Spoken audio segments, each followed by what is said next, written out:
Contoh, ya kan? Nah, nanti nanti diazab karena rantau telah ditetapkan begitu, melakukan watak itu, melakukan itu, ya, oleh Allah SWT. Nah, nanti Allah SWT akan menyeksanya. Padahal yang menetapkan itu Allah Subhanahu wa taala. Nah, ini menurut pemikiran Jabariyah ya. Nah, jika Allah mengazab atas apa yang dia telah tetapkan, nah, disitulah mereka mengatakan, nescaya adalah ia zalim. Ya. Mereka berpandangan begitu. Kalau Allah nanti menyiksa hambanya, mengazab hambanya, padahal dia yang menetapkan begitu begini, nah, artinya Allah itu zalim. Mustahil Allah SWT itu zalim menurut mereka. Faham kan? Mustahil Allah SWT itu zalim menurut mereka. Bahkan menurut kita juga sama saja. Okey. Jadi dengan sendirinya ternafi. Dengan sendirinya ternafi bahawa adanya seksa, adanya azab di hari akhirat kelak. Ternafi. Nah, tidak ada seksa, tidak ada azab. Kalau ada seksa, kalau adanya azab, berarti Allah Subhanahu wa taala itu zalim, mustahil bagi Allah. Ya kan? Nah, mereka menafikan apa yang namanya seksa dan azab. Jelas ya? Nah, jadi i'tiqad yang demikian itu kufur. Tahqiq ahli sunnah, i'tiqad ay pegangan yang demikian itu merujuk kepada yang kita baca tadi, Jabariyah itu kufur. Kufur artinya boleh membawa kepada menjadi kafir. Kenapa? Kerana bertentangan dengan nas Al-Quran dan hadis-hadisnya baginda Nabi SAW. Ya. Bagaimana pertentangannya? Al-Quran menyebut tentang siksa. Al-Quran menyebut tentang azab. Bagi mereka-mereka yang syirik kepada Allah. Bagi mereka-mereka yang derhaka kepada Allah SWT. Ya. Bagi mereka-mereka yang berdosa, yang tidak bertaubat daripada dosanya, membawa sampai kematian. Gitu kan? Membawa sampai kembali kepada Allah Subhanahu wa taala, nah mereka itu nantinya akan diazab oleh Allah Subhanahu wa taala. Itu adalah nas. Ya, adalah nas yang qat'i. Okey? Nah, mereka menafikan, kelompok Jabariyah ini menafikan atas alasan jika Allah mengazab berarti Allah itu zalim. Nah, mustahil Allah Subhanahu wa taala itu zalim. Nah, itu menyebabkan ataupun mengimplikasikan fahaman Allah mengazab, Allah menyiksa orang yang berdosa, itu kan? Menyiksa orang yang syirik dan sebagainya, tidak boleh diterima. Nah, itulah penyelewengan. Nanti kesan jangka masa panjangnya, nah orang buat dosa pun dia tidak heran. Kenapa? Karena tidak ada seksa, karena tidak ada azab. Begitu kan? Nah, dia mau buat perkara yang salah, dia tidak heran. Ya, kerana berdiri dengan keyakinannya Allah tidak akan menyiksa hambanya. Allah tidak akan mengazab hambanya. Kenapa? Karena hambanya cuma menjalankan skrip yang telah ditetapkan olehnya. Doktrin ini mengimplikasikan yang kita sebutkan tadi, tidak meyakini adanya azab. Nanti di sana tidak ada motivasi untuk berbuat kebaikan. Ya. Apabila doktrin ini berlaku, nescaya orang tidak mempunyai motivasi untuk melakukan kebaikan. Lebih syok buat jahat, lebih syok lalai, dan lebih syok melakukan hal-hal yang lara dan sebagainya. Orang lebih syok itu. Nah, kalau lakukan pun kita ada juga bertembung dengan fahaman tidak mendapat apa-apa kebajikan. Itu kan? Nah, lebih baik dapat syok daripada tidak mendapat apa-apa kebajikan. Nah, doktrin-doktrin inilah yang kemudiannya akan mengimplikasikan percanggahan dengan Al-Quran dan sunnah. Dan sunnah barang tentu adalah sesat dan menyesatkan. Nah, kerana itu para ulama ahli sunnah wal jamaah sepakat mengatakan i'tiqad yang demikian itu kufur. Jadi jangan ada itu. Tetap adanya seksa, azab, dan tetap adanya nikmat. Muktamad pada sisi ahli sunnah wal jamaah. Berdasarkan kepada Quran, berdasarkan kepada hadis, ya, bukan pemikiran semata. Nah, seterusnya dan setengah mereka itu adalah i'tiqadnya bahawa Allah Subhanahu wa taala menghidupkan segala kafir di dalam neraka. Perhatikan ya, perkataannya adalah kafir, menghidupkan segala kafir di dalam neraka. Nah, hidup itu satu hal. Kemudian maka dimatikannya. Selepas hidup mereka akan dimatikan di dalam neraka itu pula, ya, di dalam neraka itu. Kemudian maka dimatikannya pula akan mereka itu, tiada lagi dihidupkannya akan mereka itu selama-lamanya. Nah, ini satu lagi doktrin. Doktrin ini menyalahi Al-Quran, menyalahi sunnah. Kenapa? Karena Allah menyebut orang-orang kafir itu akan diazab selama-lamanya. Ya kan? Dalam Al-Quran menyebut tentang apa? Tentang kekal. Ya kan? Kekal di dalam neraka. Ada yang kekal di dalam syurga. Yang lain kekal di dalam neraka. Ada berapa ayat? Ada, kalau tidak salah Walid ada 24 ayat. Jika tidak salah, Walid pun ingat-ingat lupa saja. Terkait dengan apa ya? Diazab di dalam neraka selama-lamanya. Nanti ada perkataan yang menyebut abada. Ya kan? Ada yang perkataan yang menyebut yang memiliki makna sama dengan kekal di dalam neraka. Ya kan? Jadi itu adalah ayat-ayat Allah SWT. Jadi apabila doktrin Jabariyah ini diterima, berarti kita menafikan ayat-ayat Allah SWT, kita menafikan kalam Allah tentang azab dan orang yang diazab bersifat kekal. Ya kan? Maka dikatakan orang yang diazab bersifat kekal itu adalah orang-orang syirik kepada Allah SWT. Kaum kafir, kaum musyrikin, dan sebagainya. Nah, mereka-mereka ini akan diazab dan kekal mereka di dalam azab selama-lamanya. Okey? Jadi doktrin kemudiannya Allah mematikan mereka dan tiada lagi dihidupkannya akan mereka itu selama-lamanya, maka doktrin ini adalah menyalahi Al-Quran dan menyalahi sunnahnya Nabi SAW. Maka i'tiqad yang demikian itu kufur. Nah, oleh kerana itu, tahqiqnya para ulama ahli sunnah, pegangan ataupun i'tiqad itu kufur. Ya. Kerana apa? Kerana engkar akan nas. Kerana engkar artinya engkar di situ menyalahi. Kerana engkar ay menyalahi akan nas. Nasnya apa? Al-Quran dan sunnah Nabi SAW. Ya, dalam Quran itu kita selalu jumpa ayat khalidina fiha abada. Khalidina fiha abada. Mereka akan kekal di dalamnya selama-lamanya. Itu contoh ayatnya. Sama ada mereka yang menempati syurga atau menempati neraka. Mereka yang menempati nikmat ataupun menempati azab di hari akhirat kelak. Nah, itu sifatnya selama-lamanya. Okey, dan setengah mereka itu adalah i'tiqadnya bahawa Allah Subhanahu wa taala menjadikan ia akan segala sesuatu. Allah menjadikan ia akan segala sesuatu. Nah, itu mereka menerima i'tiqad itu. Menjadikan ay menciptakan. Itu istilah tauhidnya. Menjadikan ay menciptakan. Ya Allah akan segala sesuatu. Akan segala sesuatu ay yang diciptakan, ay baharu.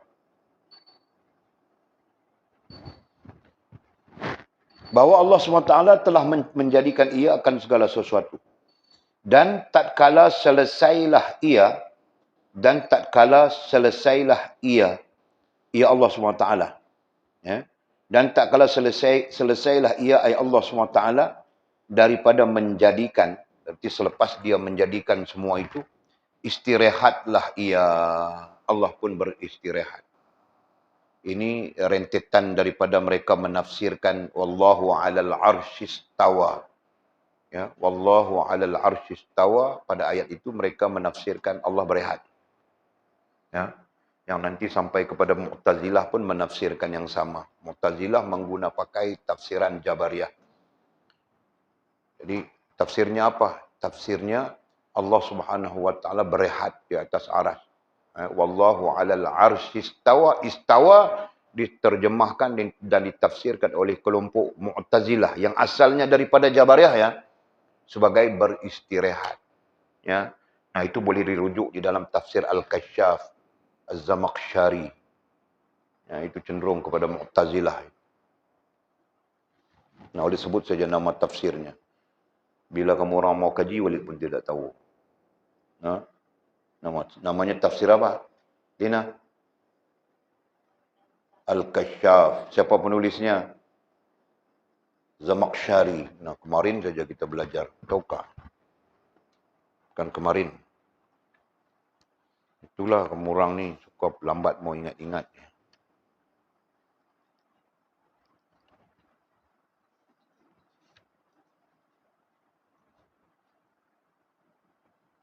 Mana? Ada di dalam belajar kita ini.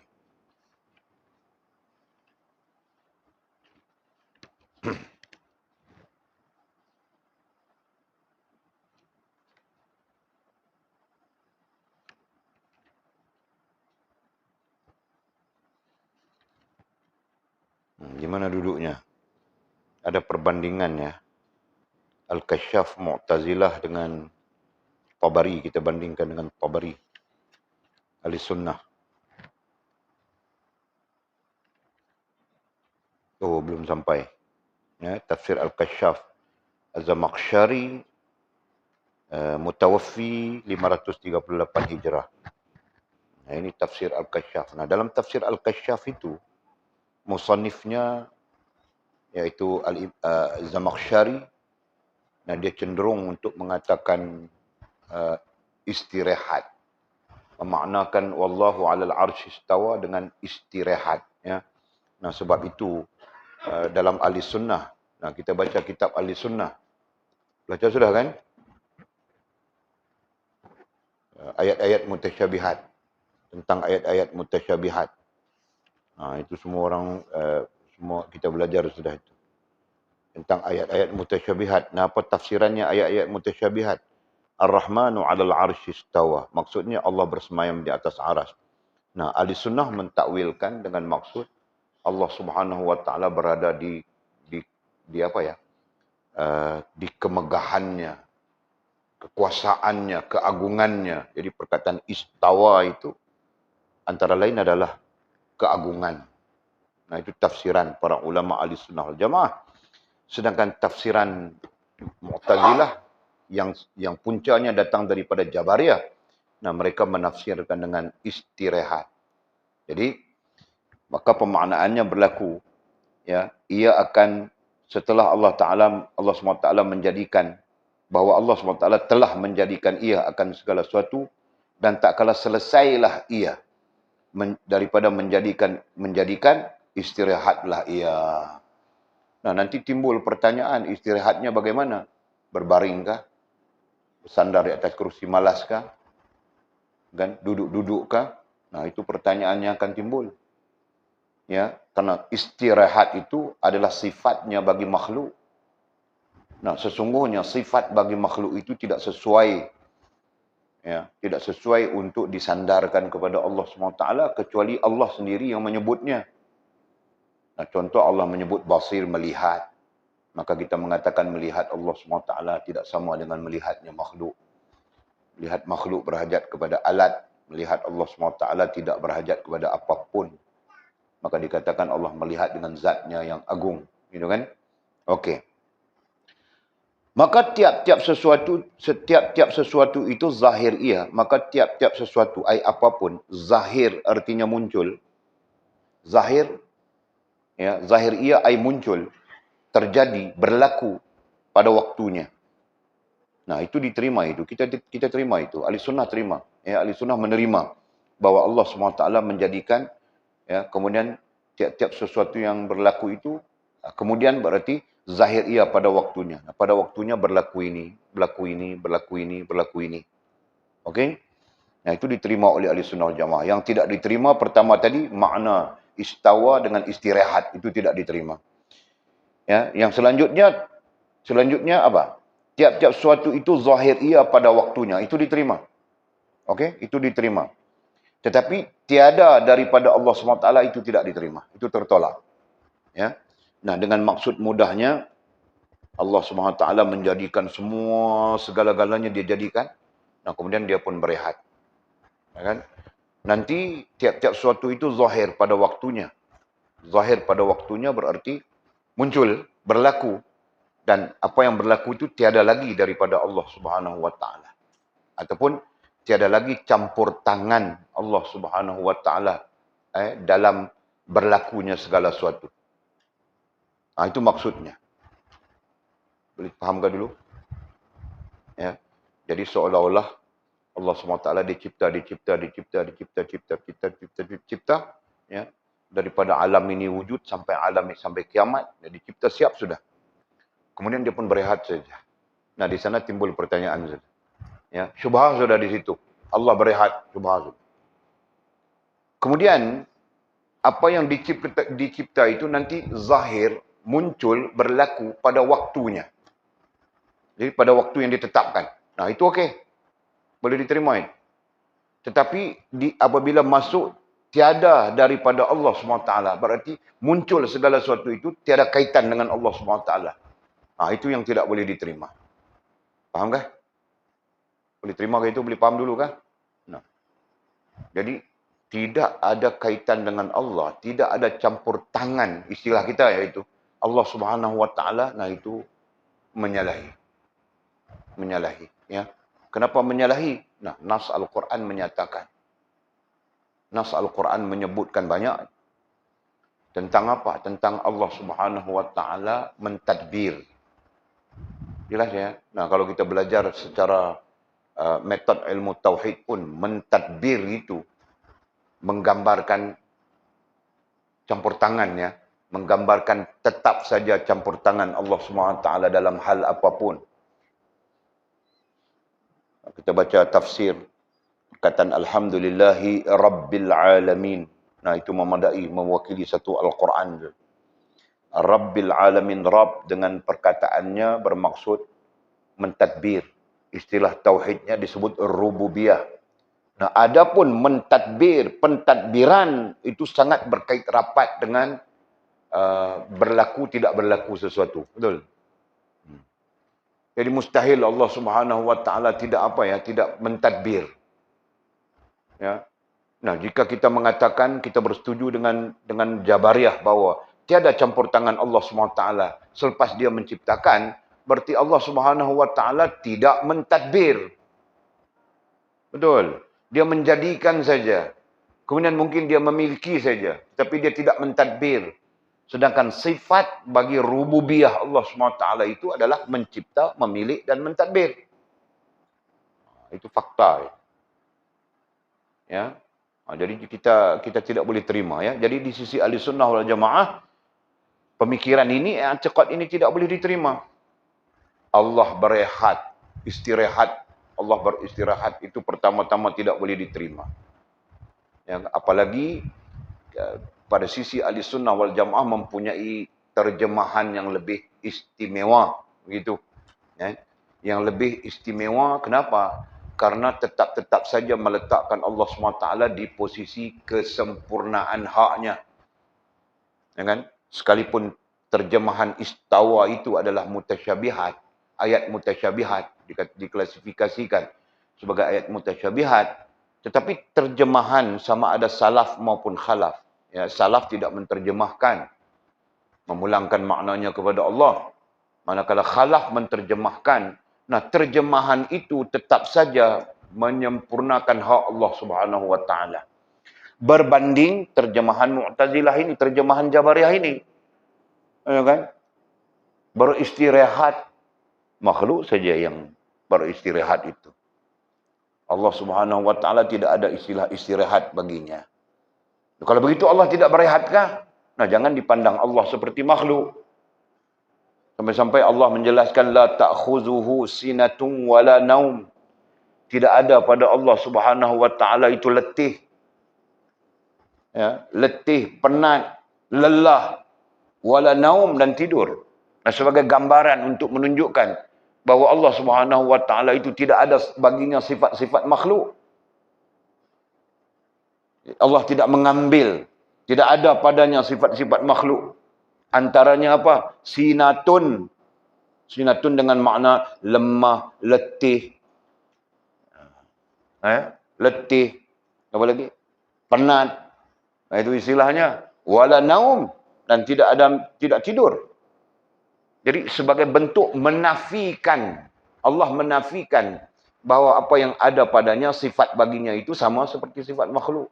Nah, kalau makhluk itu naum berarti lena, tidur kan? Tidak pada Allah SWT. Maka demikian juga istirahat. Nah, jika pemaknaan itu disabit dengan pemaknaan makhluk, salah sama sekali bagi Allah Subhanahu Wa Taala. Allah, Masya Allah. Nah, jadi dua hal. Ya, pemikiran ataupun akidah Jabariyah ini nanti mempengaruhi Mu'tazilah. Pertama, Allah berehat. Yang kedua, tidak ada campur tangan Allah SWT pada sesuatu kejadian selepas dia ciptakan. Nah, ini salah. Ya, jadi kalau disebut salah itu sampai ke mana? Sampai membatalkan ya rububiyah Allah Subhanahu Wa Taala.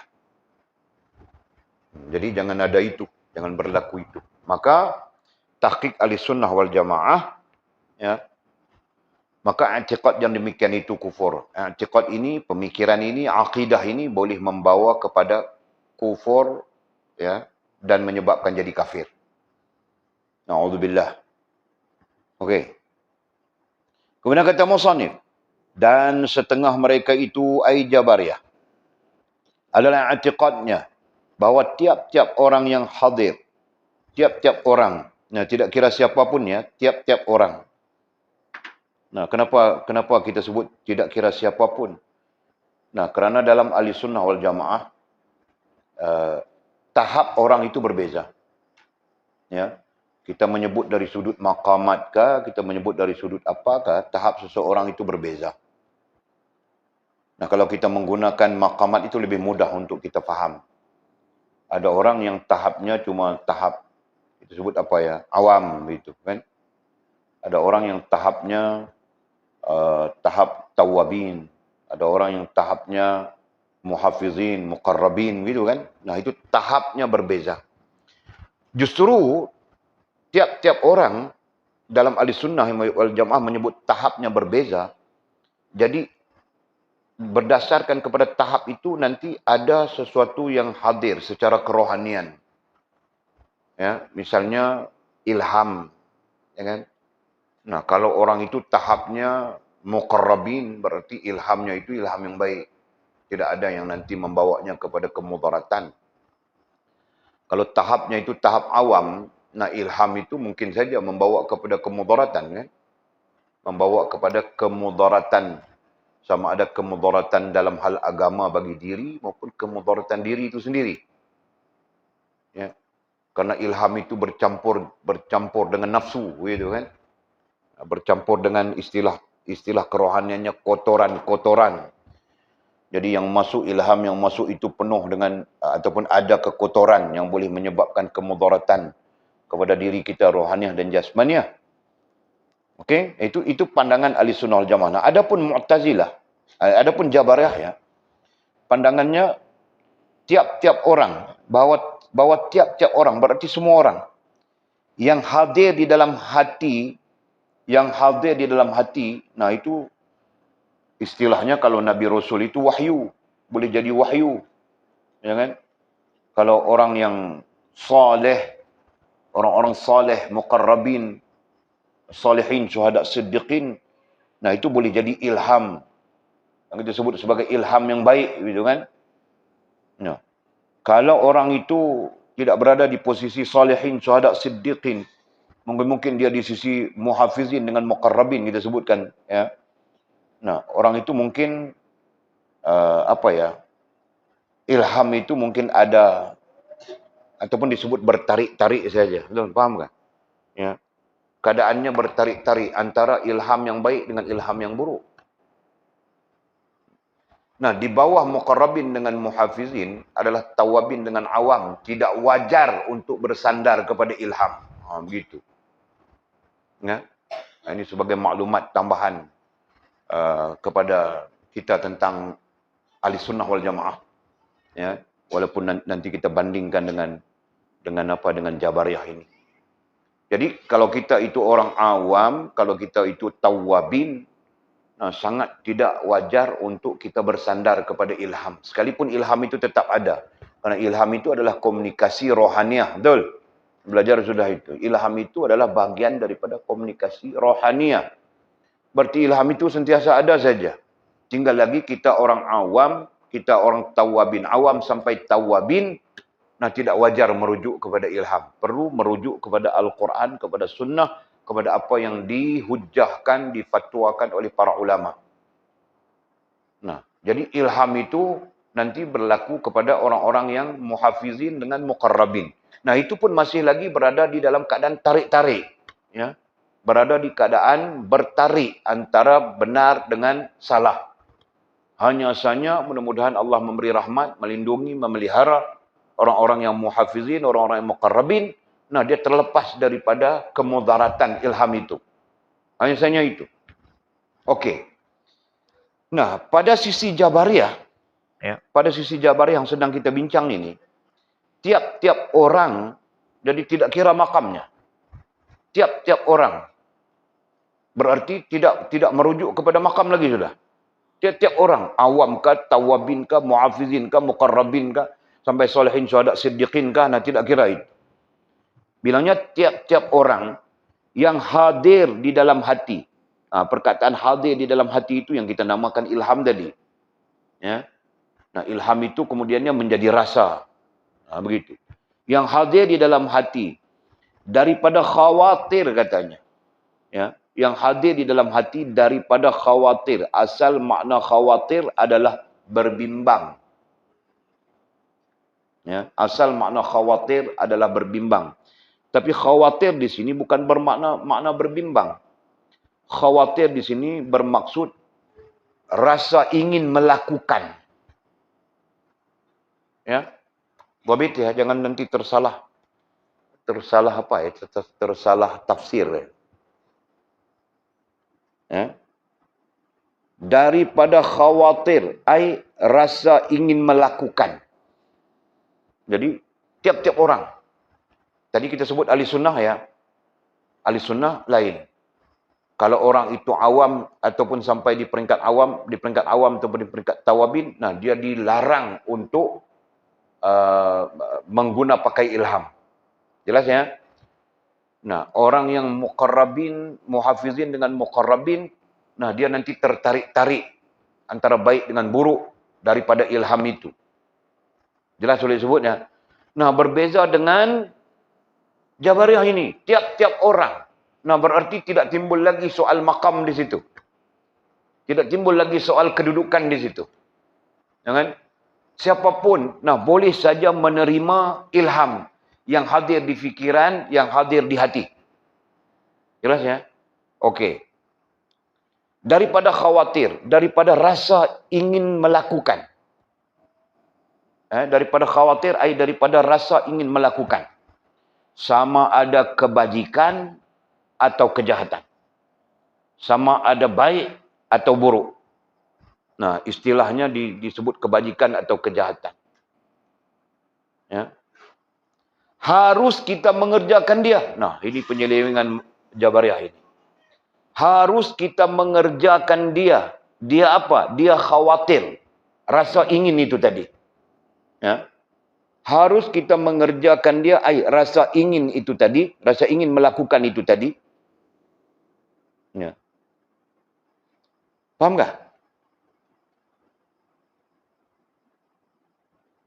Jadi orang awam kah, orang tawabin kah, itu awam dengan tawabin satu peringkat kan? Itu susunan kita. Masih ingat kah? Kau ingat rantau? Kau ingat Rina? Betul. Kau ingat Atul? Betul. Kalau ingat bagus. Jadi berdasarkan susunan itu, jadi Walid tidak mau buang masa tulis lagi, kamu orang ingat ya. Macam Ijah ingatkah? Ijah, Okey. Jadi berdasarkan kepada susunan itu, menunjukkan kepada kita sisi ahli sunnah wal jamaah itu tahap-tahap. Jadi sekurang-kurangnya kita ada 4 tahap di situ, betul? Ya, awam dengan tawabin satu tahap. Muhafizin dengan muqarrabin satu tahap. Salihin, syuhada, siddiqin satu tahap. Yang keempat itu adalah anbiya. Betul? Kita tidak sampai berbincang anbiya. Tahu sudah kita, mereka adalah sampai-sampai apapun yang berlaku kepada mereka lazim saja menyalahi adat, kita katakan begitu. Nah, itu istilahnya mukjizat. Kita belajar tadi saja itu. Betul? Nah, di bawah itu, kita bincangkan yang di bawah itu. Kurang-kurangnya di situ ada 3 tahap yang kita dapat lihat. Jadi orang awam dengan orang tawabin, tahap ini dilarang sama sekali mengikut ilham. Ya, dilarang sama sekali. Jadi dia tidak boleh ikut ilham. Datanglah apa ilham pun, dia perlu merujuk kepada kitab Allah, dia perlu merujuk kepada hadis Nabi, dia perlu merujuk kepada paling bawah adalah para ulama. Ya, kemudian para ulama itu ditafsirkan lagi para gurunya. Ya, dalam ilmu tasawuf, ilmu kerohanian dikatakan merujuk kepada mursyidnya. Begitu. Jadi tidak boleh pakai ilham, datang ilham dalam kepala rantau. Mau buat rumah di atas pokok asam itu. Buat pondok di atas pokok asam itu, mau zikir. Dan ilham itu datang, dia pun bagus, dia pun buat. Nah, tidak boleh begitu, Pak. Kau perlu rujuk dulu kepada Al-Quran, kepada sunnah. Nah, kalau kau tidak sampai di situ, kau perlu merujuk kepada ulama. Kalau ulama tidak ada di situ, kau perlu merujuk kepada gurumu. Begitu maksudnya dalam rentetan Ahlussunnah wal Jamaah. Ya. Nah, langsung berbeza dengan Jabariyah ini. Pertama, siapapun. Nah, ini berarti kau awam kah, kau tawabin kah? Nah, kau boleh merujuk. Ya, kau merujuk terus kepada khawatir. Berarti itu adalah bagian daripada ilham ya. Khawatir itu adalah bagian daripada ilham. Cuma pemaknaan dia di sini kita maknakan dengan rasa ingin melakukan. Supaya kita lebih jelas. Jadi tiba-tiba datanglah di dalam ilham kepada rantau, rasa ingin melakukan. Nah, mau melakukan apa? Jika kebajikan, alhamdulillah. Jika kejahatan, nah, tinggalkan rantau kan. Mana mungkin kau ingin melakukan kejahatan, cari kena pukul dengan kami, tahu tak? Contohnya begitu, contoh. Okey. Nah, jadi Jabariyah ini mendakwakan ataupun menjadi pegangan mereka ya. Apabila datang khawatir, apabila hadir di dalam hati, itu kita maknakan dengan ilham tadi. Daripada khawatir. Dan ilham itu sifatnya khawatir. Rasa ingin melakukan. Sama ada kebajikan atau kejahatan. Okey? Harus kita mengerjakan dia. Nah, kata Jabariyah, harus kita yang datang khawatir itu tadi mengerjakan dia. Mengerjakan melaksanakan khawatir itu. Melakukan melaksanakan rasa ingin melakukan itu. Sama ada baik, perkara itu baik, kebaikan ataupun perkara itu kejahatan. Nah, kalau yang kebaikan itu biasa saja kan, itu kita diterima. Ahlussunnah wal Jamaah pun menerima itu. Tapi kalau sampai rasa kejahatan pun harus dilakukan, itu salah sudah. Betul ya? Jadi katanya apa? Harus kita mengerjakan dia, harus kita melakukan dia, kejahatan, kebaikan ataupun kejahatan itu. Masya Allah, tabarakallah. Maka i'tiqad yang demikian itu kufur. Sisi Ahlussunnah, i'tiqad itu kufur. Kufur artinya boleh membawa kepada jadi kafir. Kenapa? Nah, jadi tadi Walid membanding-bandingkan sudah. Ya. Kenapa boleh menyebabkan jadi kufur? Dari sudut perbandingan, Walid bandingkan sudah ya. Nah, jadi kita tengok saja. Tahqiq Ahlussunnah ya. Maka i'tiqad yang demikian itu kufur. Kenapa? Disebut kerana diisbatkan akan wahyu dan suruh Allah Ta'ala dengan hati. Kerana mereka mengguna pakai. Isbat ini, kalau dalam bahasa Melayunya adalah mengguna pakai. Ya kan? Nah, boleh juga perkataan isbat itu dengan makna sandar. Disandarkan, sandaran. Ya. Jadi, di sini lebih sesuai adalah sandaran.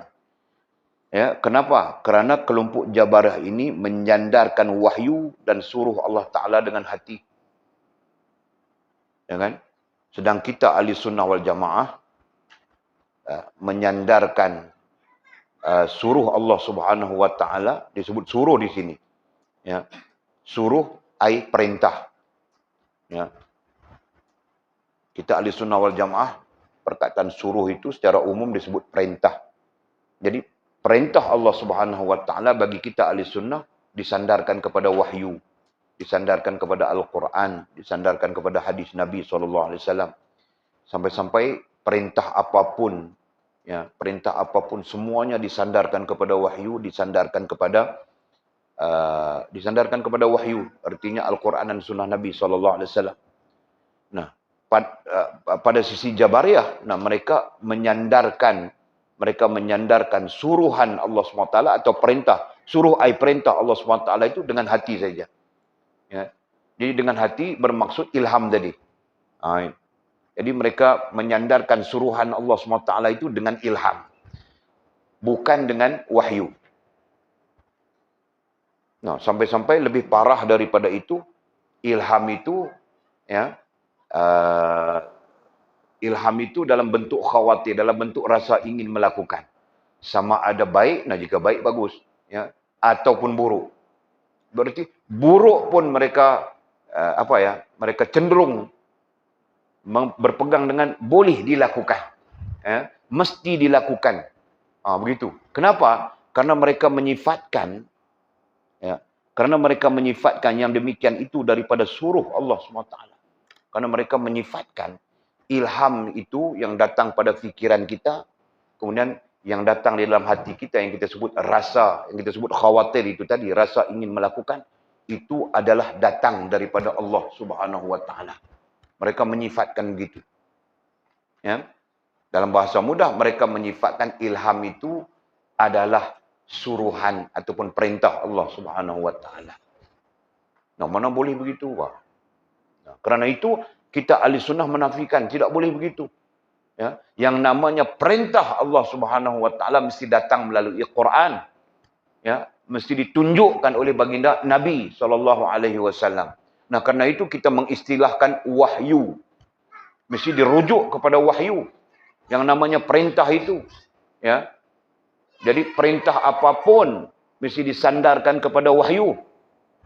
Tidak boleh disandarkan kepada ilham sama sekali. Ya, sama sekali. Masya Allah. Okey. Nah, itu kesalahan mereka, ya. Kesalahan mereka menyandarkan suruhan Allah SWT itu kepada ilham. Tidak disandarkan kepada wahyu. Nah, itu kesalahan Jabariyah. Dan jangan sampai kesalahan itu ada pada kita kerana kita ahli sunnah. Nah, orang-orang ahli sunnah berpegang dengan suruhan ataupun perintah Allah SWT mesti disandarkan kepada wahyu. Nah, itu jelas sudah. Kemudian lagi, apa lagi? Apalagi yang menyebabkan i'tiqad mereka Jabariyah itu kufur. Dan diharuskannya Allah Ta'ala menyuruh dengan berbuat kejahatan. Lebih buruk, lebih parah daripada itu. Mereka tidak langsung meletakkan Allah Subhanahu Wa Ta'ala menyuruh kita berbuat kejahatan. Kalau kita menerima ilham, nah ilham itu mendatangkan rasa ingin melakukan kebaikan dan kejahatan. Mereka mengatakan kebaikan pun okey, kejahatan pun perlu dilakukan juga. Kenapa? Karena itu datang daripada Allah menurut mereka. Masya Allah. Ya, jadi ketika itu mereka mengharuskan Allah Ta'ala menyuruh dengan berbuat kejahatan. Soalnya, apakah ada suruhan Allah SWT yang menyuruh berbuat kejahatan? Berdasarkan kepada Quran, berdasarkan kepada hadis Nabi, tidak ada. Berdasarkan kepada wahyu, sama sekali tidak ada. Allah cuma menciptakan baik dan buruk. Tetapi yang disuruh oleh Allah SWT kepada kita adalah melakukan kebaikan. Betul kan? Tidak ada satu dalil pun daripada Al-Quran yang menunjukkan Allah menyuruh kita berbuat kejahatan. Tidak ada. Bahkan Allah mengancam orang yang melakukan kejahatan itu dengan azab, dengan seksa, ya, dengan neraka, apapun bentuknya, ya kan? Apapun istilahnya, menggambarkan azab, menggambarkan sengsara. Nah, itu merupakan ancaman daripada Allah. Dan dalil ataupun bukti bahawa Allah tidak pernah sama sekali melalui kalamnya Al-Quran menyuruh hamba-hambanya berbuat kejahatan. Nah, apalagi kalau kejahatan itu diukur dengan sifat fitri, sifat fitrahnya manusia. Kan? Sampai-sampai semua kejahatan itu menyalahi fitrah manusia. Siapapun. Orang Islam tidak boleh menerima zina. Orang kafir pun tidak boleh menerima zina. Sama saja. Kan? Orang Islam tidak menerima arak. Orang kafir, orang bukan Islam pun tidak menerima arak, Pak. Kalau berdasarkan kepada agama. Nah, yang syok menerima arak itu adalah tai-tai arak. Nah, begitulah fitrah. Okay? Kerana seluruh suruhan Allah SWT, seluruh perintah Allah SWT sesuai dengan fitrah manusia. Hanya yang kaki maksiat, yang tidak mau mengikut agama itu saja yang akan mengatakan tidak sesuai dan sebagainya. Okey. Jadi kita jumpa di dalam poin ataupun di dalam akidah Jabariyah ini ada dua hal besar. Satu, mengisbatkan suruhan Allah SWT dengan hati saja. Berarti mereka menafikan wahyu. Mengisbatkan suruhan Allah SWT dengan ilham saja. Mengisbatkan arti menyandarkan. Menyandarkan suruhan ataupun perintah Allah SWT dengan hati. Ilham tadi kita sebut sudah. Nah, itu salah sama sekali. Nah, Walid tegaskan lagi sekali ya. Walaupun mungkin Walid pernah mengajarnya, mungkin tidak. Jadi Walid tegaskan sekali lagi. Nah, Walid kasih jadual supaya kita jangan salah ya. Tadi kita sebut apa tadi? 2 di sini, 2 di situ, 3 di sini, 1 di situ. Okey. 2 di sini awam dengan tawabin. Okey, awam dengan tawabin. 2 di sini muhafizin dengan muqarrabin. 3 di sini salihin, syuhada siddiqin. Salihin SL, SY, SQ, siddiqin. 1 di sini anbiya. Ini kita tidak berbincang. Okey? Nah, di posisi ini para ulama berpendapat haram. Ya, ada hujahnya nanti ya. Haram bersandar kepada ilham. Sekalipun ilham itu sifatnya berlaku. Ya. Nah, kita sekarang pun ada saja ilham-ilham. Kan? Betul kan? Walid kadang-kadang datang ilham mau menikah lagi dengan orang putih. Nah, mau buat macam mana itu ilham? Orang-orang pikir mau lari dari sini sebulan, gaibkan diri, kan? Pulang-pulang bawa bini baru orang putih. Orang putih pun bukan orang putih ini bukan Spanyol kah, Itali kah, begitu. Wah. Kadang-kadang ilham itu datang. Tapi kerana aku takut bini, aku pun diam. Buat tidak tahu saja. Kan? Kau kenapa Mimi? Marah-marah saja aku cakap begitu. Okey. Nah, jadi sini haram ya. Haram bersandar kepada ilham. Ingat ya. Nah, kita berada di posisi ini. Nah, sekarang kita berada di posisi mana? Mizi, kau di posisi mana, Mizi? Siddiqin sudahkah? Kau di posisi mana, Mizi? Nah, kalau Walid di sini saja. Nah, kalau posisi kita di sini, berarti kita ya haram bersandar kepada ilham. Tidak boleh sama sekali. Lalu kita mau bersandar kepada apa? Kepada wahyu. Ya, habis dah waktu.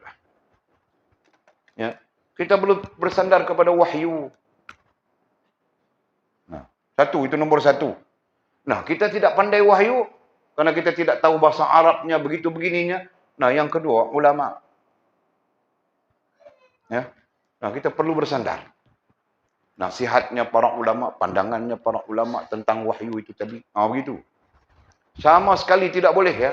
Sama sekali kita tidak boleh bersandar kepada ilham. Nah, kecuali apa-apa yang tidak disabitkan dengan syariat Allah Subhanahu wa taala. Kan? Nah, nanti ada ilham datang suruh Walid pergi memancing. Kau pergi memancing, tenggiri sekarang besar-besar paha. Terbayang saja tenggiri besar-besar paha. Tahu tak? Nah, jadi apakah ilham itu baik? Harus saja itu kan. Ilham itu adalah harus saja. Dari sudut agama, itu adalah ilham-ilham yang tidak berkait dengan syariat secara langsung. Nah, hukumnya adalah harus. Nanti pandangan hukumnya adalah harus. Nah, Dalam perkara harus, pertimbangannya apa? Kan? Dalam perkara yang harus. Nanti dalam perkara yang harus. Ya. Ilham datang, ya betul. Karena ilham itu adalah hal yang lazim saja. Okey, dalam perkara yang harus. Ya. Kita sandar kepada syariat. Dalam perkara yang harus. Nanti pertimbangannya apa? Ini harus saja. Hal ini harus saja. Kan? Termasuk makan itu harus saja. Sebab itu kau mau makan kambing kah? Kau mau makan gajah kah? Kau mau makan buaya kah? Nah, saya mau makan buaya. Boleh ke tidak boleh? Mazhab Syafi'i mengatakan buaya itu tidak boleh dimakan. Haram hukumnya. Karena dia bertaring begitu begini ada sifat. Nah, Imam Malik mengatakan boleh saja. Jadi kalau kau mau makan juga, kau belajar sikit bah fiqh Imam Malik. Nah, makan saja bah kepala buaya kah, ekor buaya kah apa. Kau mau makan, kau makan saja. Nah, itu contohnya. Berarti sandar kepada ulama kan? Kita bersandar kepada ulama. Nah, adapun dalam perkara-perkara yang harus, ya, yang boleh sebutkan tadi hal-hal yang dibolehkan, hukum dasarnya adalah harus saja. Nah, ketika itu ukurannya, timbangannya apa untuk kita selamat daripada rosaknya. Asalnya adalah ilham, kemudian nanti kita rosak apabila kita melakukannya, rosaknya kita dengan Allah SWT, dengan agama. Ya. Timbangannya adalah wa ithmuhuma akbaru min naf'ihima. Itu diajar oleh Allah di dalam Al-Quran. Nah, kau perlu lihat manfaat lebih besar atau mudaratnya lebih besar. Nah, Walid contohkan memancing tadi. Datang ilham memancing ikan tenggiri besar-besar paha. Ya. Walid tertarik untuk pergi memancing ikan tenggiri besar-besar paha itu. Nah, ukurannya nanti mudaratnya lebih besar atau manfaatnya lebih besar. Timbangannya nanti mudaratnya lebih besar atau manfaat lebih besar. Itu timbangannya. Jadi Walid perlu fikir, bah, aku pergi memancing. 3 hari di dalam laut sana. Solat macam mana? Kan? Mengaji macam mana? Zikir macam mana? Nah, semua perlu ditimbang. Nah, bila ditimbang, didapati mudaratnya lebih besar daripada manfaatnya. Tinggalkanlah. Itu ajarannya. Ini ajaran para ulama kita ahli sunnah wal jamaah. Tinggallah. Kan? Kalau manfaatnya besar. Bagaimana manfaatnya besar? Kita boleh dapat ikan sampai setahun makan pun tidak habis. Kan? Kemudian dalam masa yang sama syariat kita nanti terjaga di situ. Solat kita terjaga di situ. Zikir kita terjaga di situ. Majlis ilmu pun terjaga di situ. Boleh pasang saja. Mengajar di bot sana. Sambil memancing. Kamu orang dengar di sini. Misalnya kan. Nah, boleh begitu. Nah, itu berarti manfaatnya ada. Faham tak? Itu kaedah. Itu metod yang diajar oleh Allah SWT kepada kita. Ya, melalui Al-Quran. Okey, dah jelas sudah. Jadi sekurang-kurangnya kita tidak terpengaruh dengan Jabariyah ini. Apalagi setelah kita mengetahui. Ya. Dan konsep dasarnya Walid bentangkan di situ, jelas. Kalau kita di posisi posisi bawah ini, posisi awam dengan taubin, haram kita isbat ya. Haram kita isbatkan, sandarkan pelaksanaannya pada ilham sama sekali. Melainkan kita berada di posisi kedua. Nah, posisi kedua pun menurut para ulama, posisi tarik menarik itu, dia pun perlu merujuk kepada wahyu. Itu berdasarkan pada para ulama kita ya. Nah, posisi ini pun sama saja, perlu merujuk kepada, lupa pegang yang ini juga. Perlu merujuk kepada wahyu. Ya, sama saja posisi ini. Ya, ada pendapat di sini berbeza pendapat. Ada pendapat mengatakan haram bersandar, ada pendapat mengatakan boleh berdasarkan kepada tahapnya, kesesuaiannya, keahliannya dan sebagainya.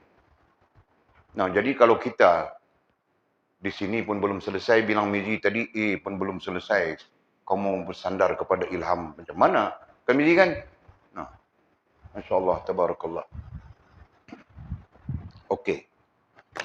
Nah, jadi sekurang-kurangnya kita membandingkan prinsipnya ataupun akidahnya Jabariyah di sini dengan Ahli Sunnah wal Jamaah. Jadi faham kita sudah. Okey? Ikut ilham, hari-hari ada ilham. Itu kan rantau kan? Rantau sekarang dia fikir mau buat tempat tidur macam mana yang bagus-bagus. Dia pun cari ilham. Tidur dalam gua itu mana ada bagus rantau kan? Kacau saja. Nantilah kita pikiran tu. Okey. Kemudian kata musannif, dan setengah mereka itu Jabariyah adalah i'tiqadnya bahwasanya hamba apabila sampai kepada martabat kesudahan kasihnya akan Allah Subhanahu wa taala. Ini fahaman Jabariyah ini ternyata ada kemiripan juga dengan ahli sunnah wal jamaah di sini, ya. Kerana faham ahli sunnah wal jamaah pun sama saja, hamba boleh sampai kepada martabat kesudahan kasihnya akan Allah SWT. Itulah yang disebut sebagai sempurna hubungan dengan Allah SWT. Nah, artinya apa? Artinya kita boleh sampai kepada posisi kasih kepada Allah, Allah kasih kepada kita. Cinta kepada Allah, Allah cinta kepada kita. Dan posisi itu kita namakan dengan sempurna hubungan, ya, dengan Allah Subhanahu wa taala. Nah, dalam Mu'tazilah, dalam Jabariyah pun ada juga, ya, bahwasanya hamba apabila sampai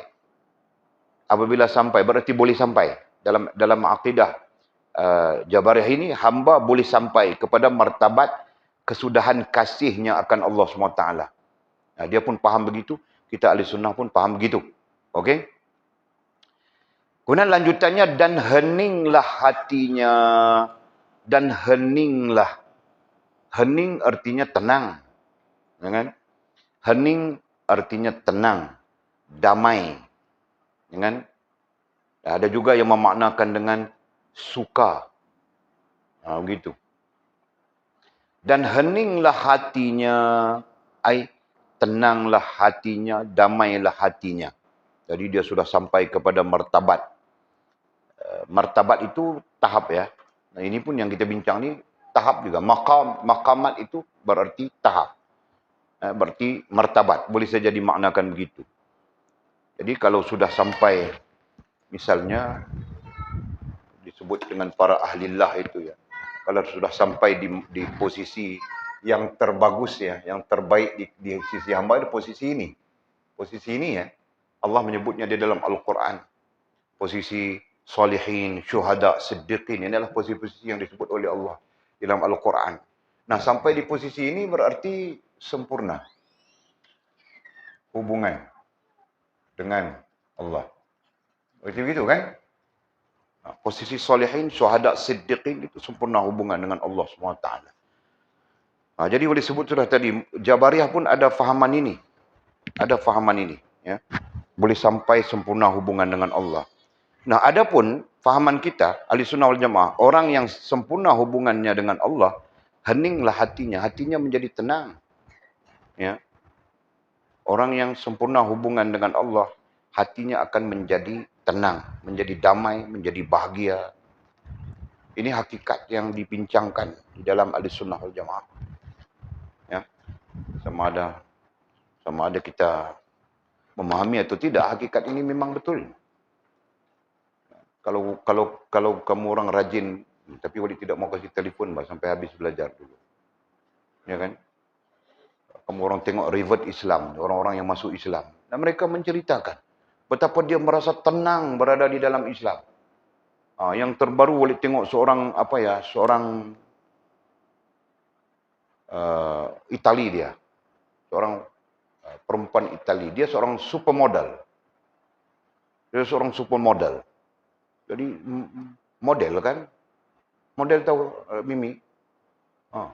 Dia seorang model. Model apa aku pun tidak mau tahu. Kan? Jadi seorang model jadi nangis-nangis saja.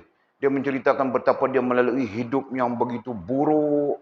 Kan? Orang menilainya buruk, pandangan orang seolah-olah dia adalah wanita murahan begitu kan. Nah, dia menceritakan. Nah, ketika dia menemui Islam, dia masuk Islam, dia meninggalkan dunia glamournya begitu begini, dia merasakan dia begitu tenang, begitu bahagia. Kan? Sampai-sampai ada orang diceritakan di situ, ada orang menawarkan supaya dia kembali kepada agama Kristiannya ataupun etis, bebas daripada beragama. Menawarkan dia sebuah banglo yang besar, dengan perniagaan yang besar, kekayaan yang besar. Nah, dia mengatakan, kalau kau kasih dunia pada aku pun aku tidak mahu. Aku sudah menemui sesuatu. Walaupun miskin, walaupun susah, walaupun payah, tapi itu sangat membahagiakan aku. Masya Allah. Ada kan? La haula wala quwwata illa billahil aliyul azim. Okey. Nah, jadi isu heninglah hatinya, isu tenang, bahagia, damai ini adalah isu yang memang wujud. Sebab itu Ahli Sunnah wal Jamaah dalam hal ini mengakui. Ya, kita belajar ya untuk mencapai ketenangan dalam hidup. Kita perlu berhubungan dengan Allah. Semakin bagus hubungan kita dengan Allah, semakin tenang kita. Apalagi kalau sudah sempurna hubungan dengan Allah. Nah, ini langsung nanti akan membahagiakan kita. Dengan di dunia sampai di akhirat. Nah, itu adalah akidah kita. Nah, sekarang kita dapati Jabariyah pun ada juga akidahnya ini. Ya kan? Nah, kemudian dilanjutkan. Dan diminumnya lah minuman kasih akan Allah SWT. Ini majas. Dan diminumnya lah ya kan? Minuman kasih akan Allah Subhanahu Wa Taala. Ini adalah majas. Pada menggambarkan ya, pada menggambarkan orang-orang yang sempurna hubungan dengan Allah SWT, semuanya baik, semuanya bagus, semuanya elok, gitu kan? Nah, nanti sampai memunculkan susah pun alhamdulillah, senang pun alhamdulillah, sakit pun alhamdulillah. Ya, semuanya alhamdulillah saja, ya. Pada menggambarkan apa? Pada menggambarkan dia sedang berada di istilah ilmu kerohanian ataupun Ahli Sunnah wal Jamaah, dia berada di dalam majlis Allah Subhanahu Wa Taala. Ya, itu istilahnya. Nah, ketika dia berada di dalam majlis Allah, nah disitulah gambaran majlis. Ya, jadi minumnya minuman daripada Allah, makannya makanan daripada Allah. Seolahnya begitu. Ya, paham kan? Okey. Jadi menurut Ahli Sunnah wal Jamaah, hal-hal yang kita sebutkan tadi sama saja dengan Ahli Sunnah wal Jabariyah, dengan Ahli Sunnah wal Jamaah sama saja. Pandangan itu sama saja. Nah, yang berbezanya di sini. Maka gugurlah daripadanya segala taklif syarak. Ini Jabariyah. Ini yang salah. Ini yang menyeleweng. Ini yang merapu. Ini yang sesat. Kan? Pada sisi Ahli Sunnah wal Jamaah, keadaannya begitu. Sampai kita kembali kepada Allah SWT. Tidak akan tergugur taklif syarak. Selama mana akal masih ada di dalam pikiran. Akal dia ada di dalam kepala. Nah, itu tidak gugur taklif syarak. Sama sekali. Nah, ini berarti tanggungjawab. Taklif artinya tanggungjawab syarak. Tanggungjawab syarak itu perlu dilaksanakan selama mana akal ada di dalam kepala. Jangan. Nanti setelah hilang akal, nah orang bilang hilang akal itu ada beberapa tahap. Dalam fiqh pun dibincangkan itu. Hilang akal tahap gila misalnya. Ataupun hilang akal tahap daripada kanak-kanak menjadi dewasa, menjadi tua, kemudian kembali menjadi kanak-kanak. Nah, itu pun dibilang hilang akal. Nah, istilah kita nyanyuk. Nyanyuk kah? Itu istilah kita kan. Nah, itu pun termasuk hilang akal. Jadi hilang akal itu ada beberapa tahap. Adapun yang tidak bersabit dengan hilang akal, maka taklif syarak tidak pernah gugur. Ya kan? Nah, itu Ahli Sunnah. Nah, sekarang dalam Jabariyah, kata mereka gugurlah daripadanya segala taklif syarak. Ya, gugur taklif syarak. Apa maksud gugur taklif syarak? Gugurlah tanggungjawab syarak. Gugurlah keterikatan dengan syariat Allah SWT. Jadi tidak terikat lagi sudah. Allah. Dan terangkatlah daripadanya segala ibadat. Dan terangkatlah dengan maksud terlepaslah, terbebaslah. Terangkatlah, terbebaslah, terlepaslah, terputuslah. Boleh begitu. Daripada fulan daripadanya fulan, orang yang sampai kepada martabat kesudahan yang kita sebutkan tadi. Segala ibadat. Jadi bebas dia, tidak perlu buat ibadat lagi. Allah.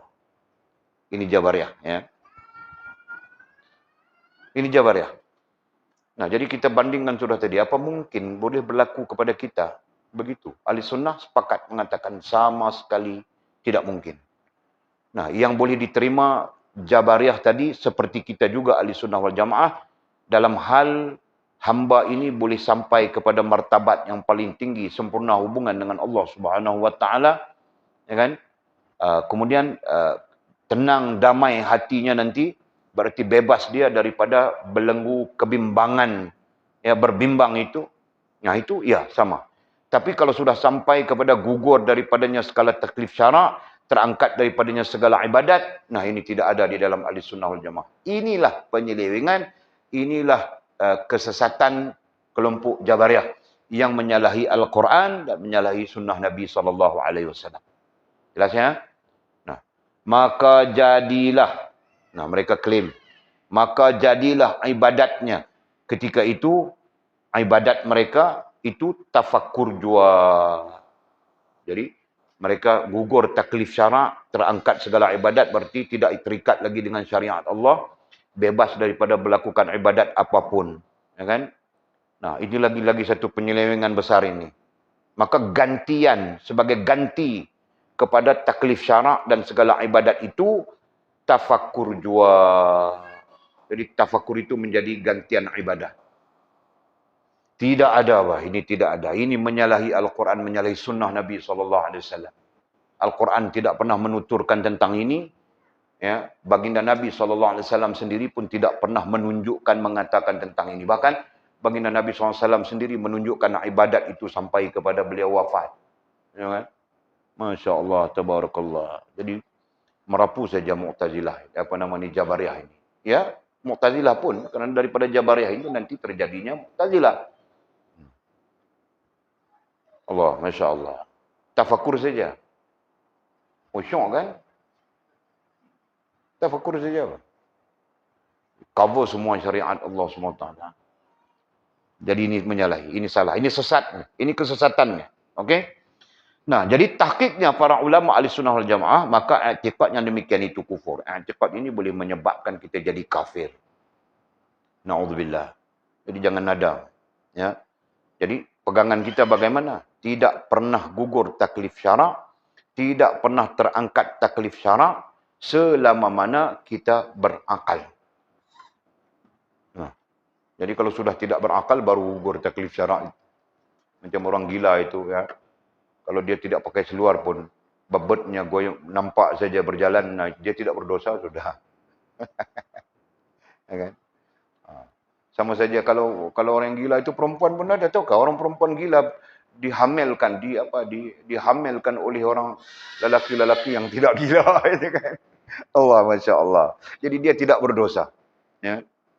Tidak ada taklif syarak yang mengikatnya. Bebas dia daripada dosa. Sekalipun itu kehamilan luar nikah. Masya Allah, tabaraka. Itu ahli sunnah wal jamaah ya. Nah, jadi bandingkan saja dengan Jabariyah ini. Kita akan dapati betapa besarnya penyelewengan, kesesatan ya, yang didoktrinkan oleh mereka ke tengah umat manusia. Nah, sampai-sampai sekarang adakah orang yang berpegang begini? Rasanya ada, tahu tak? Rasanya ada. Walid pernah tengok satu YouTube, seorang katanya wali di Indonesia, itu di Jawa Barat. Nah, dia pengajiannya, majlisnya, murid-muridnya semua ada yang belum sampai gugur taklif syarak dan ada yang sedang, dan dia sudah sampai kepada tafakur saja. Jadi dia punya ibadahnya tafakur saja. Dia cerita, dia cakap dalam YouTube, dalam wawancara itu dia bercakap. Jadi kami macam dia sudah sampai kepada makam sempurna hubungan dengan Allah, jadi dia gugur sudah taklif syarak, dia tidak perlu solat. Bahkan sampai-sampai yang haram itu menjadi halal padanya. Bininya sampai 20 orang lebih. Dia atur bininya, ini bini saya nombor 1, ini nombor 2, ini bini saya nombor 3. 20 orang lebih. Nah, karena dia sudah tidak terikat dengan taklif syarak. Kalau syarak itu 4 saja kan. Nah, jadi dia tidak terikat. Dia bebas sudah, dia gugur sudah taklif syarak, maka bininya 20. Nah, kalau Walid 300 lah. Apa 20 kan? 300 lah, lagi bagus. Contoh, nampakkah penyelewengan? Masya Allah. Nah, berarti ada ya, akan ada manusia-manusia yang terpengaruh ya dengan pemikiran-pemikiran seperti ini. Jadi mudah-mudahan Allah pelihara kita. Mudah-mudahan Allah Subhanahu Wa Taala pelihara, melimpahkan kepada kita rahmat, yang menjaga kita daripada pemikiran-pemikiran ataupun akidah ataupun i'tiqad-i'tiqad yang sesat sebegini. Ya, boleh saja berlaku, bah. Kan? Nah, sebagai contoh ayah Pin itu hari. Nah, bininya daripada Al-Azhar, 3 orang dari bininya, istrinya adalah apa ya? Orang yang pulang daripada Al-Azhar Mesir itu, tahu tak? Mengaji bidang syariah, mengaji bidang, nah pulang jadi bini ayah Pin. Nah, jadi kita mau pelikkan apa hal-hal sebegini, tahu tak? Nah, jadi gambarannya apa? Gambarannya adalah terpengaruh dengan pemikiran-pemikiran ataupun akidah-akidah yang nampak macam mudah, senang, gitu kan? Akhirnya jadi sesat, jadi menyeleweng, ya. Jadi amin ya rabbal alamin, mudah-mudahan Allah pelihara kita. Amin. Ya, kita berhenti di situ, kemudian kata musannif, dan setengah mereka itu adalah i'tiqadnya panjang cerita. Wallahu a'lam. Nah, ada soalan kah?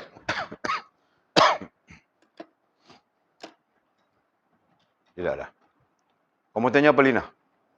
Tadi dalam kepala kau ada tanda tanya, aku nampak tadi. Ada begitu-begitu, titik. Ha? Hilang sudah? Nah, terjawab sudah maknanya. Okey. Kau Mimi? Ada mau tanya apa? No, kau itu tidak ada soalan saja. Kau Watul? Haji Ijah? Tak ada. Okey. Semua orang tiada ya? Ada apa?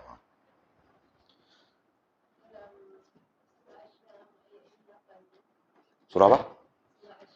Hmm. Hmm. Hmm. Hmm.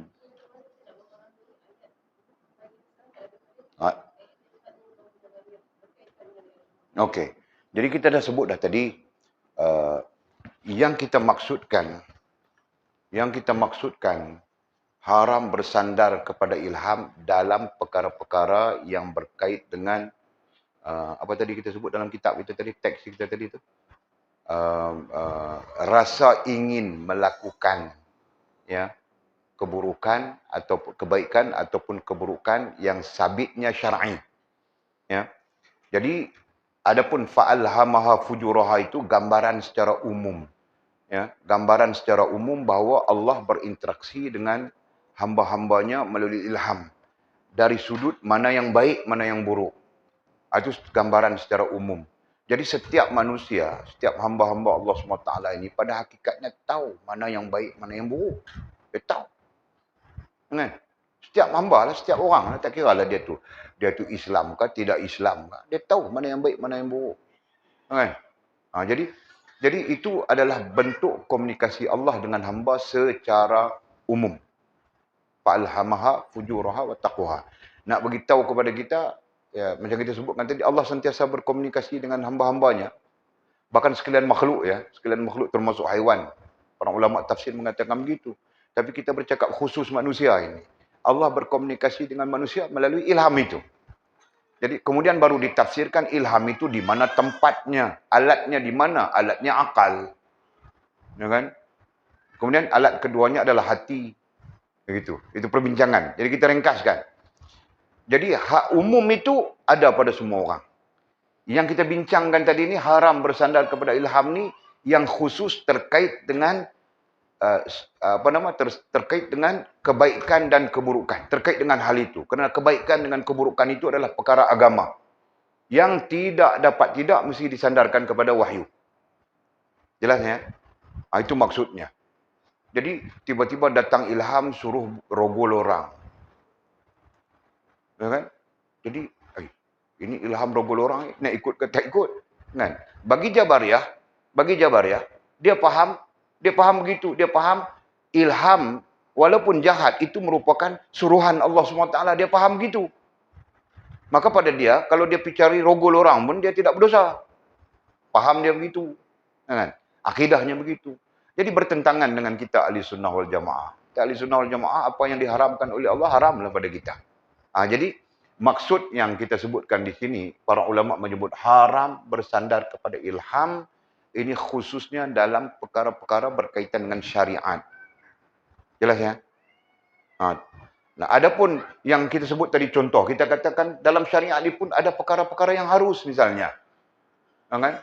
Nah, Jadi yang harus itu boleh saja kita lakukan. Contoh makan. Makan tu harus saja. Bukan wajib pun. Jadi kita boleh makan. Kita nak makan banyak, nak makan sikit, harus saja. Cuma yang kita perlu perhatikan dalam apa yang kita makan itu, manfaatnya dan mudaratnya. Samalah kita bagi contoh memancing tadi ni. Dalam perkara yang harus, timbangannya adalah mudarat dan manfaat. Mudarat lebih besar kan, manfaat lebih besar. Kalau manfaat lebih besar, silakan.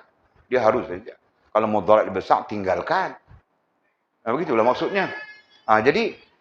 Jadi ini terkait dengan perkara-perkara harus. Adapun perkara-perkara yang wajib, perkara-perkara yang sunat dan sebagainya, semuanya perlu disandarkan kepada wahyu. Wahyu ataupun disandarkan kepada ulama. Ya, jadi ulama itu nantinya mungkin kitab-kitab ya, yang ditulis oleh mereka, yang dikarang oleh mereka. Ataupun ulama yang hidup di depan mata kita, kalau ada kita boleh sandar kepada dia. Itu maksud. Jelas, Jadi persoalan Cik Datin Sri tadi ini, tang mana? Ayat nak menikah lain.